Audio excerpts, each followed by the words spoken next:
Bonjour à tous. Dans le cadre du cours de français, plus précisément de l'UA à 6, relater une expérience de rencontre avec une œuvre culturelle, j'ai choisi de vous présenter le roman La constance du prédateur de Maxime Chatham. Ce roman a reçu le prix Babelio de la catégorie thriller. À la base, j'ai choisi ce roman un peu par hasard. C'était à force de scrolling sur les réseaux. Je suis tombé sur quelques vidéos et critiques justement à propos de ce livre, et j'ai vu qu'il n'y avait que du positif. Par la suite, peut-être 2-3 semaines plus tard, à l'annonce du travail en français, justement, où on devait choisir un livre, j'ai été chez Club avec ma mère, et par hasard, je suis retombé dessus, me rappelant des bonnes critiques que j'avais vues sur Internet. Je me suis dit pourquoi pas, et je l'ai donc pris. Le roman était parfait, un sujet intéressant, qui m'intéressait en tout cas, les faits divers et les morbides et tout ça.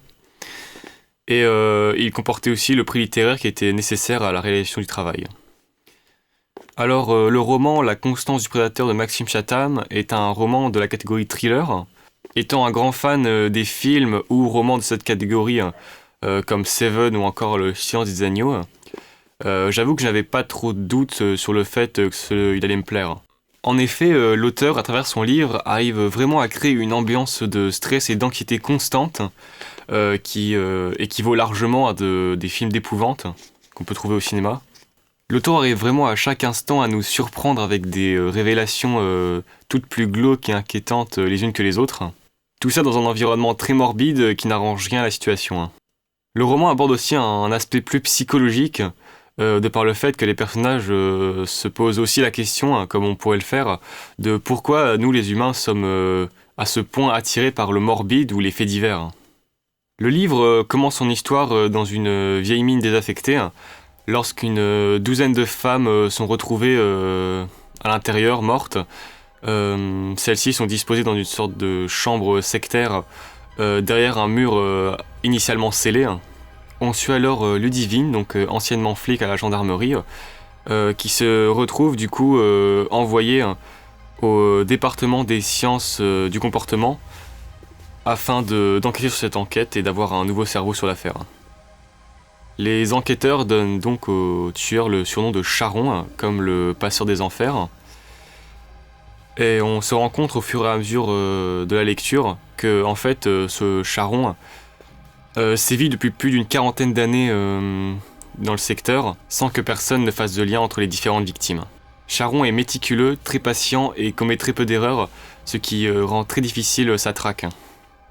Durant tout le roman, on traque du coup ce tueur en série, ce fantôme, ou peut-être même notre propre imagination.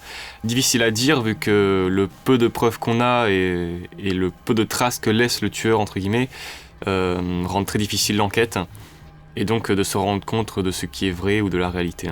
C'est donc l'aspect de vraiment traquer un tueur en série, tout en gardant la tête froide face aux événements traumatisants et choquants et horribles qui se passent, mais aussi sans tomber dans la propre folie du tueur.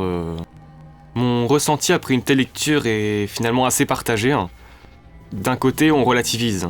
En effet, en comparaison aux personnages du roman, notre vie est finalement assez tranquille, plutôt paisible et agréable à vivre. Mais d'un autre côté, on a un sentiment d'inquiétude qui commence à naître aussi.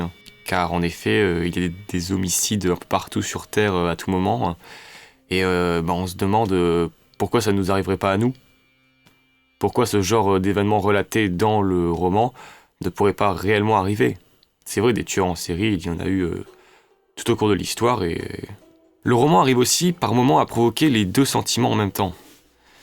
Comme lors d'une découverte d'un élément, d'un indice qu'on recherchait depuis un bon paquet de moments, qui nous donne un sentiment de soulagement de par l'effort et le temps qu'on a mis à trouver cet élément. Néanmoins, le sentiment d'horreur s'installe aussi, de par le fait du contexte de découverte de l'indice, ou alors de ce qu'on y trouve en plus.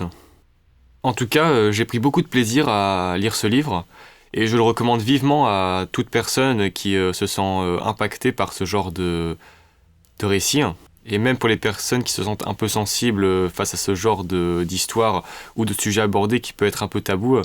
L'auteur arrive vraiment à tourner ça d'une belle façon, et ce qui permet à toute personne, même des personnes sensibles, de le lire. Voilà, c'est tout pour moi. Merci du temps que vous aurez pris à écouter cette vidéo jusqu'au bout. Et je vous dis à la plus pour une prochaine vidéo.